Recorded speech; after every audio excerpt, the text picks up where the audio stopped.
Bien, vamos a lo que está marcando la jornada sin duda. Los presidentes del Senado y de la Cámara de Diputados van a comenzar oficialmente las conversaciones para un nuevo proceso constituyente. Esto luego que el presidente Gabriel Boric se reuniera con los líderes de casi todos los partidos del oficialismo y la oposición, a excepción, eso sí, del Partido Republicano.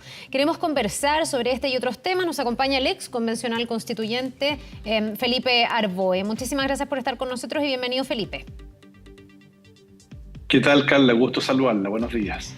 A ver, pasamos recién el cambio de gabinete. Hoy día vemos que se están produciendo estas reuniones. A las 3 de la tarde, además, vamos a ver a los presidentes de los partidos, a los jefes de bancada, con la nueva ministra Express. Todo esto para buscar un nuevo camino constitucional. ¿Cómo ve usted lo que sigue para Chile, con la experiencia recogida también de este proceso de convención que finalmente fracasa? ¿Qué debería venir? ¿Cuál es el proceso que se abre a su juicio? Bueno, yo creo que es muy importante, en primer lugar, reiterar lo que dijimos durante la campaña, aquellos de centroizquierda que estuvimos en el rechazo. Es que era un rechazo para tener un nuevo proceso. Y hoy día lo que está pasando es que, tal como lo dijimos en su oportunidad, el presidente Gabriel Boric convocó un nuevo proceso.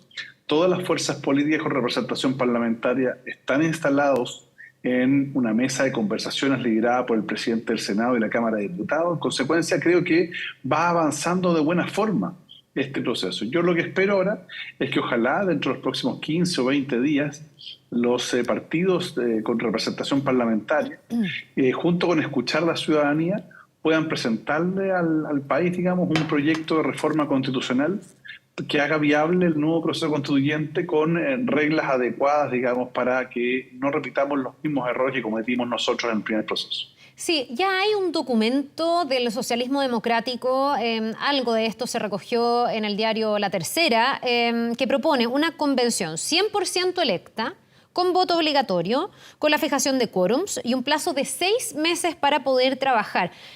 ¿Usted ve un camino así como uno viable? Por ejemplo, ¿hay que discutir o no el mecanismo? ¿O ya tenemos un convencimiento y un camino claro de que esto debe ser nuevamente una convención de personas que provenga desde la ciudadanía? No, yo creo que eso no está en discusión. Yo creo que muchos y muchas de los que estuvimos en la opción rechazo siempre dijimos que era un rechazo para un nuevo proceso con una convención constituyente. Por dos razones. La primera es porque es evidente que se requiere que el proceso no solo sea técnicamente impecable o bueno, digamos, sino que adicionalmente tenga legitimidad ciudadana. Y eso lo da cuando la gente elige a su representante. Y en segundo lugar, porque esta propuesta de algunos, digamos, de tener un comité de expertos que fuera el que decidiera, claro, puede parecer técnicamente impecable, pero no olvidemos que detrás de los constituyentes del Frente Amplio, el PC y Lista del Pueblo, habían, comillas, expertos, que fueron los que redactaron esas normas, así que tampoco se trata, digamos, de establecer que eso podría ser muy impecable, digamos. Ahora, dicho lo anterior, mi percepción es que es cierto lo que dice el socialismo democrático. Como una que nos une a nosotros, entregamos una propuesta hace unos días atrás al gobierno y también, por cierto, a los presidentes del Senado y la Cámara de Diputados en orden a sugerir que las listas, que todos los y las convencionales sean electos en votación abierta, pero adicionalmente que hubiesen algunas reglas especiales. Por ejemplo, propusimos la posibilidad de que existiera que el 50% de los convencionales fueran electos por distrito y un 50% fueran electos en lista nacional cerrada. Eso permitiría que no solo aquellos que son caudillos electorales en sus zonas fueran elegidos o elegidas, sino que también aquellas personas que no siendo caudillos, pero siendo técnicamente competentes para la función que se pretende encomendar, tuviesen opción de ser elegidos también en estas listas nacionales, con reglas de paridad, con incorporación de pueblos originarios, pero en proporción a la población y no número fijo, con un límite básico mínimo de elegibilidad, es decir, que no pueda salir electo alguien que no tiene al menos el 5% de la votación, y donde adicionalmente, lo que sugeríamos nosotros, dada la experiencia, era que el reglamento que se usara fuera o el reglamento que rigió en la primera convención o bien el reglamento de la Cámara de Diputados. ¿Por qué decimos esto que es relevante? Porque piensa usted que la Convención 1, por llamarlo así, se dedicó 139 días a discutir el reglamento, Sí. de un total de 365. Entonces, si nosotros partimos con el reglamento de la Cámara de Diputados aprobado, zanjado, listo, y le ponemos los 2/3, oiga, los nuevos convencionales parten ya con la pega administrativa hecha, y eso es súper importante porque va a permitir que haya más tiempo para la deliberación de fondo, de contenido, cosa que faltó en el primer proceso. Felipe, dentro de las diversas razones probablemente que pueden existir para un triunfo tan amplio del rechazo sobre el apruebo y un fracaso tan estrepitoso del trabajo que hizo la convención, justamente estuvo en el trabajo, en el desempeño de los convencionales. Esto lo dice, por ejemplo, la encuesta CADEM, que lo pone dentro de las primeras razones por las que las personas se inclinaron más por el rechazo que por el apruebo. Con estas reglas que usted señala, ¿se evitaría el tener, no sé, parte del espectáculo que tuvimos con algunos convencionales, las declaraciones destempladas que tuvimos de algunos convencionales, los convencionales disfrazados, los convencionales, no sé, o sea, también fueron protagonistas, también, no todos, porque qué pena meterlos todos al mismo saco, pero algunos con muy buena votación, que probablemente con ese mismo perfil ganarían en otra votación popular, porque son más conocidos, porque salían en la tele, porque qué sé yo, que conspiraron un poco contra el trabajo mismo. Entonces, la pregunta es cómo no se repite ese escenario. Si esas reglas alcanzan para evitar algo así, y que ahora sí, quienes tengan que discutir un texto, le aporten atributos al texto y al trabajo en vez de restárselo. A ver, yo diría las reglas jamás van a impedir que haya gente electa, digamos, que tenga las características que usted señala. Lamentablemente ya eso más bien un tema cultural, de formación y también de selección de candidatos y candidatas, digamos, y de elección. Mi percepción es que la gente en el primer proceso rechazó tajantemente a la política entendida como la función tradicional de los partidos. Bueno, ahí están los resultados. Cuando uno no elige personas que tienen determinado tipo de formación o capacidad o experiencia, bueno, tenemos los resultados que tuvimos, digamos. Ahora, tampoco uno puede generalizar, pero sí creo, por ejemplo, que ayudaría mucho a evitar situaciones como las que vimos, un piso mínimo de elección, por un lado. En segundo lugar, que, por ejemplo, las indicaciones que se presenten o las mociones que se presenten en la discusión al Pleno vayan sin nombre, porque muchas veces se rechazaban indicaciones o propuestas por la consideración respecto de quién las presentaba y no su contenido, ni siquiera leían el contenido.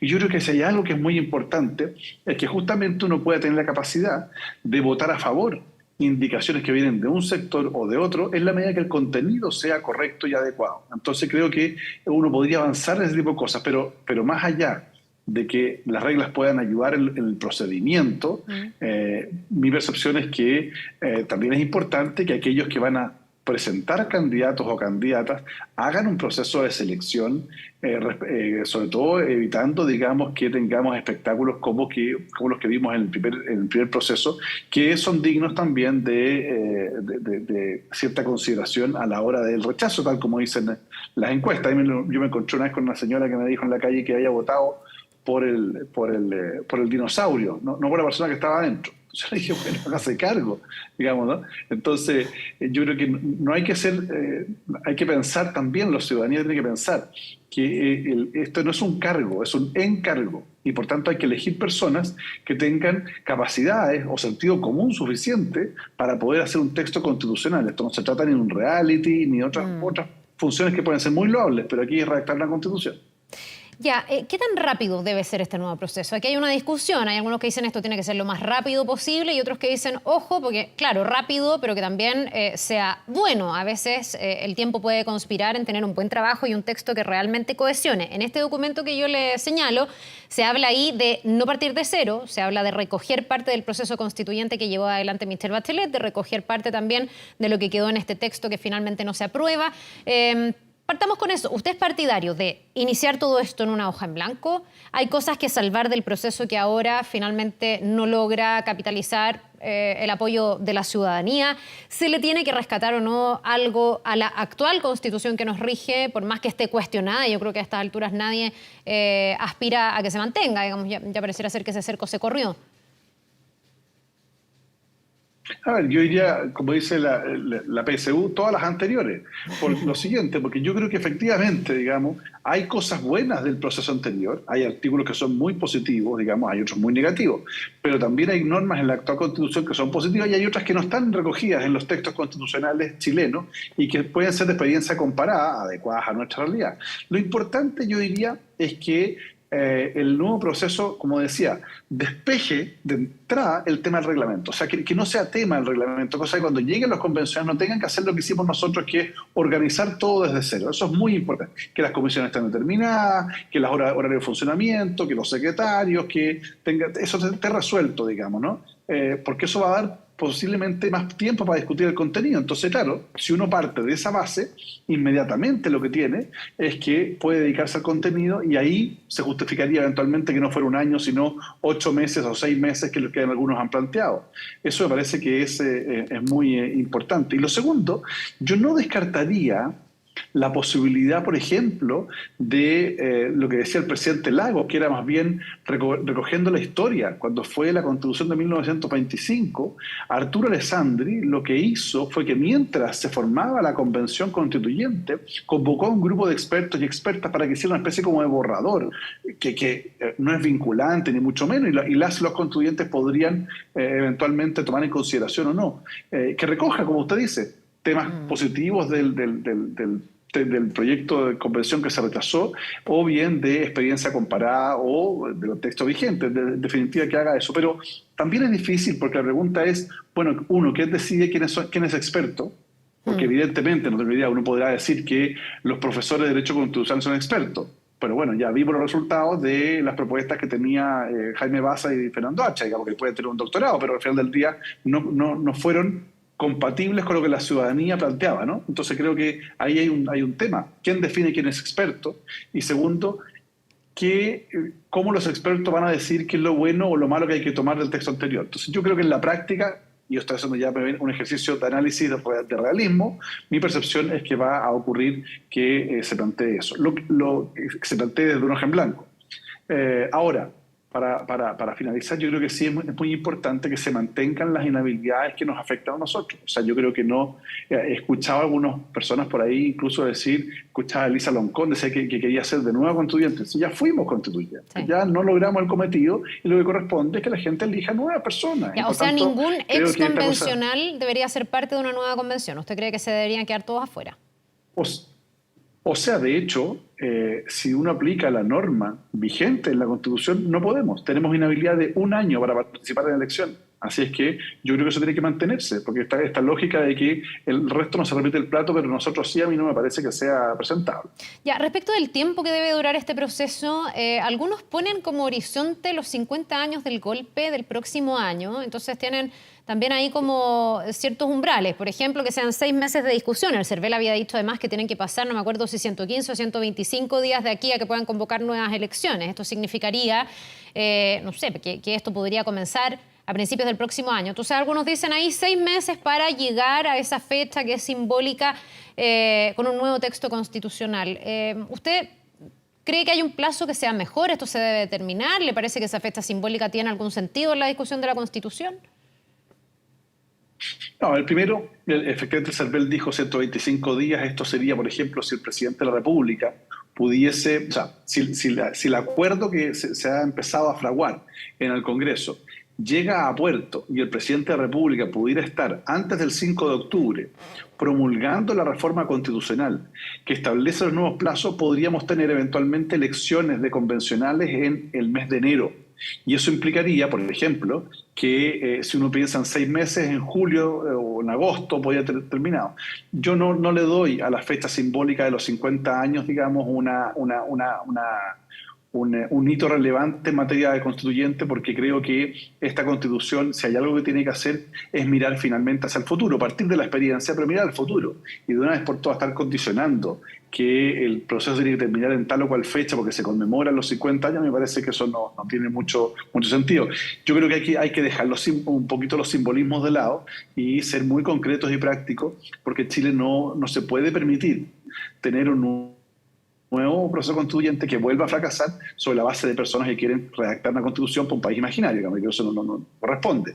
Y por último, las constituciones en esta era digital, donde hay cambios culturales permanentes, mi percepción es que tienen que ser bastante minimalistas. Porque mientras más largas sean las constituciones, mientras más grandes, mientras más reglamentarias, más riesgo de obsolescencia tienen. Y segundo lugar, cuando las constituciones como la del 80 o como la propuesta que nos hicieron ahora busca definir en la Constitución, zanjar las diferencias legítimas políticas que hay en la sociedad, me parece que cometen un tremendo error. No puede ser una constitución ni de izquierda ni de la derecha, ni imponer visiones o zanjar discusiones que son propias de la política, porque al final del día entonces las y los gobernantes quedan más bien presos de los textos constitucionales y pasa lo que pasó en este último tiempo, que al final la gente siente que la política no es transformadora porque tiene una camisa de fuerza. No tenemos que tener una constitución muy amplia, sino más bien minimalista, que fije los valores, los principios y las reglas principales de funcionamiento que garanticen gobernabilidad, libertad, democracia y alternancia en el poder. Felipe, para ir finalizando, bueno, ayer en el contexto del cambio de gabinete se produjo una señal que a algunos los alertó, les generó preocupación, que fue como esta duda que tuvo RN de ir o no a conversar el día de ayer con el presidente, con sus equipos, etcétera. Y esto fue motivado por la molestia que había generado en ese momento en los partidos de oposición, en la derecha, el que se nombrara hasta ese momento a Nicolás Cataldo como el nuevo subsecretario del Interior, cargo que usted además ocupó. ¿Es una aprehensión justificada que tuvo en ese momento la derecha? ¿Le parece a usted? ¿Fue una especie como de condicionamiento que a lo mejor podría tensionar las relaciones o había justas como argumentos para poner en duda ese nombramiento? ¿Cómo lo ve? A ver, dos cosas distintas. Respecto al nombramiento, yo creo que el señor Cataldo no tiene ninguna culpa, digamos. Él lo nombraron, nadie lo eligió, él no se presentó de candidato, digamos. Ahora, ahí puede haber sido el Partido Comunista que lo presentó como alternativa, sin haber revisado los famosos tweets que tenían de una animadversión evidente con la policía, digamos, y estar en ese cargo era medio incompatible. Y la responsabilidad principal, digamos, es del segundo piso y el presidente de la República que toma la decisión de designarlo. Ahora, enmendaron a tiempo y eso es correcto, si las cosas pueden ocurrir, digamos, han pasado en diferentes gobiernos. Si el problema no es que no puedan pasar, el problema es que esta generación se ha encargado de decir cuando esas cosas ocurrían que era impresentable, que era inaceptable, entonces ¿qué le pasa a ellos? Bueno, muy complejo. Y respecto al condicionamiento, yo no estoy de acuerdo y creo que además finalmente primó la razón, en el sentido de que más allá de nombramientos más, menos, el proceso constituyente está en curso. El nuevo proceso constituyente está en curso y es muy importante, y tal como lo ha dicho Javier Macaya y el propio Francisco Chaguán, ya están sentados en la mesa. Y eso es muy importante y en consecuencia nosotros como centro izquierda por el rechazo le exigimos también, como corresponde, a la derecha que cumpla sus compromisos y esté permanentemente presente y participe del nuevo proceso, porque el rechazo no significa que nos tenemos que quedar con el actual texto, como usted bien dijo en su introducción, sino más bien una nueva constitución, pero una nueva, pero buena, una que no es una, como hemos dicho. Bien, pues Felipe Arbúe, muchísimas gracias por haber conversado con nosotros. Hoy día es súper importante, empiezan las primeras reuniones buscando este nuevo camino hacia esa constitución que ojalá sí sea respaldada por una amplia mayoría de los chilenos. Muchísimas gracias, que le vaya muy bien. Un buen día. No, gracias Carla, que estén muy bien. Y el mayor de los éxitos, digamos, al nuevo gabinete y también, por cierto, a este equipo que se forma para tener el proceso constituyente. Necesitamos que al país le vaya mucho mejor. Que le vaya muy bien. Gracias.